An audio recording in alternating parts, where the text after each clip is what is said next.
I'm back. Page 6 is done. Strap in and let's get into it. But first, the new title sequence.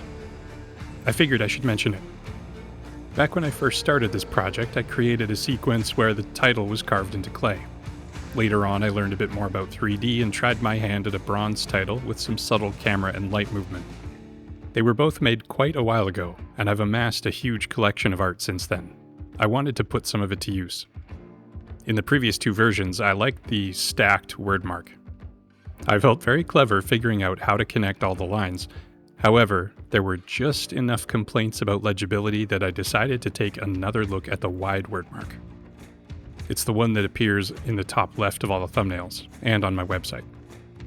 I also wanted to return to the idea that the title was being written. My patrons see most of my development stuff early on, and one of them, Alphonse12, picked up on exactly what I was going for. It's a reference to the moment from the book of Daniel, chapter 5, where King Belshazzar is hosting a feast, and uses sacred captured vessels to praise their pagan gods. A mysterious hand appears and writes a cryptic message on a wall. The terrified king demanded his wise men interpret it, but they all failed to do so. Finally, Daniel was summoned, and when he translated the script, it prophesied the king's doom. His enemies attacked that very night, and he was killed.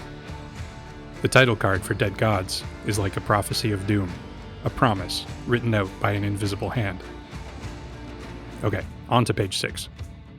The dragon continues to torment our heroes, but the shipwright has a plan. This is also the page where the shipwright starts to taunt back.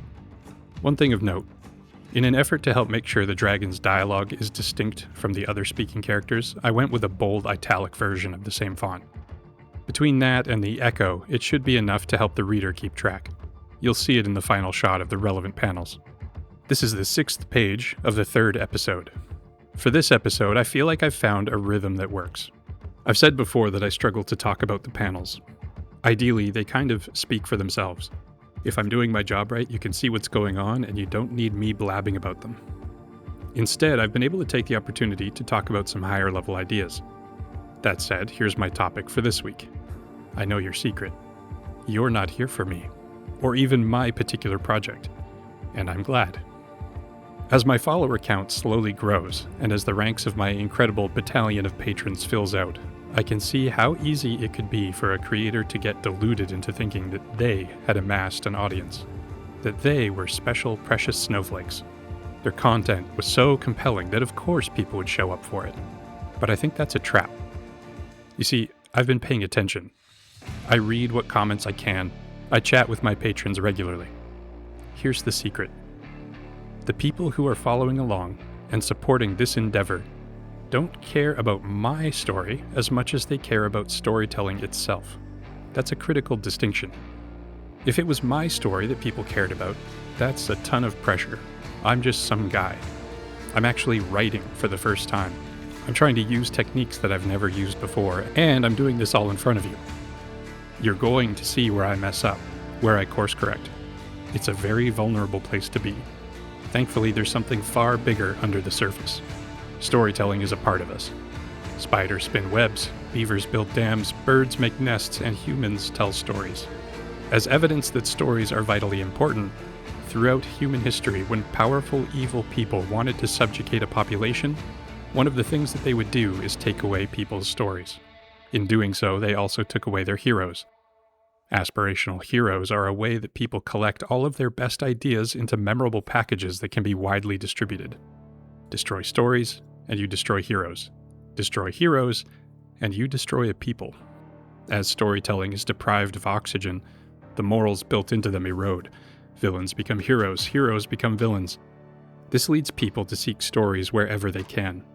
I know this because it's me. You can only spend so much time going back to the old stories before you feel compelled to seek out, or make, some new ones.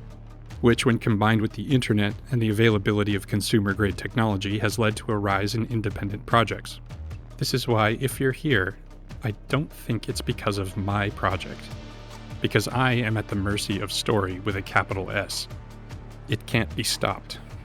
Emperors, kings, and dictators, even the ones in the shadows, have tried.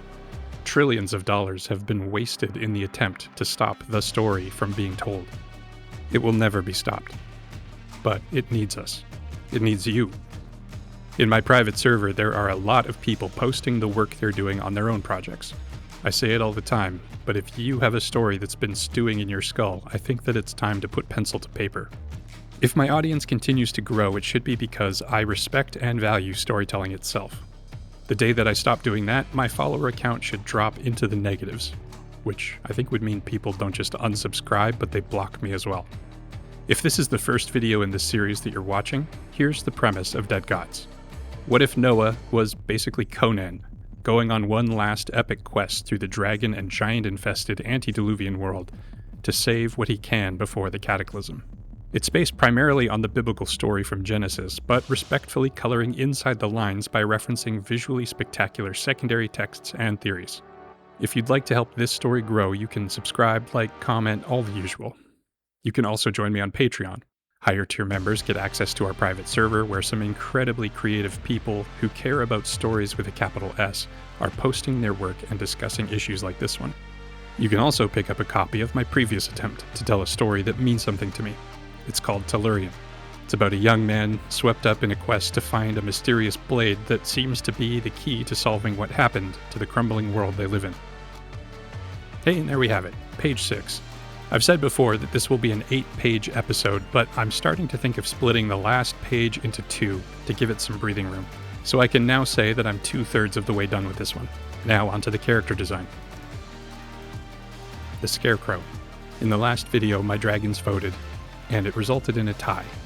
I broke the tie in favor of Jessica Rabbit, but I also really wanted to draw the other top choice. This means that I'll be drawing some of the cast of The Wizard of Oz. This is looking like it'll be a 6-part series. I'm planning to cover Dorothy's main party, as well as the Wicked Witch and the Wizard of Oz himself. During my early sketching stage, a theme for this set emerged: Revenge of the Deathless.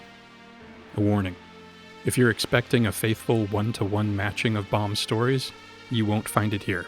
It shouldn't even be a surprise at this point. I'm taking massive liberties. The man who would become the Scarecrow started as one of the Wizard of Oz's laboratory temple guards. An honorable position, but one where there was just as much danger inside as out. As so often happened to the wizard's guards, he became an unwitting test subject. The experiments he was subjected to were a part of an attempt to extend the life of mortal bodies. In this case, he was preserved through a mysterious process that was a mix of mummification and taxidermy. The result was a shambling and inelegant failure. But Oz saw one last use for his former guard. He was sent to patrol the outer perimeter of his kingdom, on the border of the wilds. One of the worst tasks with the shortest life expectancy. How would this stuffed man fare out there? If he survived long enough, the procedure may be reproduced to create a small army of less troublesome servants. Since he was full of straw anyway, they created a mockery of the perimeter guard's usual costume. It's designed to intimidate predators. A pterosaur head with some flared wings. On the inside, he has large eye spots, similar to the ones the shipwright has sewn into layers of his own cloak. During the process of his recreation, one of his legs was permanently damaged, so they made him an artificial one to keep him mobile for patrols. And there we don't have it. Not yet. I thought I was done, but I stepped away from it for a bit, and when I came back, he wasn't what I was hoping for.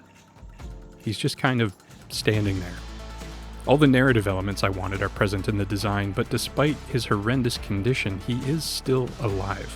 I decided it was worth taking the time to redraw him, with a more dynamic pose, a thinner figure, and a stronger silhouette. His wings are now a bit wider, his pterosaur hair is a little more obvious. On his old, dried skin, you can see some of the touring pattern scars where Oz had applied his abominable craft. Rather than using red as a core color, I switched it to the wizard's thematic green. He's wearing the tattered remains of his old guard livery. The last step was to give him a straw skirt, referencing pagan ritual straw costumes. The designs of his armor and weapon hint at the Art Deco-influenced kingdom of the wizard. The blade on his staff and his one remaining eye are made from green glass. That felt much better. Now there we have it. The antediluvian Scarecrow. He will join Dorothy in an attempt to take revenge against the Watcher Oz for the life and death that was taken from him. Next week, we'll see if I can wrap up page 7 and design the next of Oz's creations. Thanks for watching.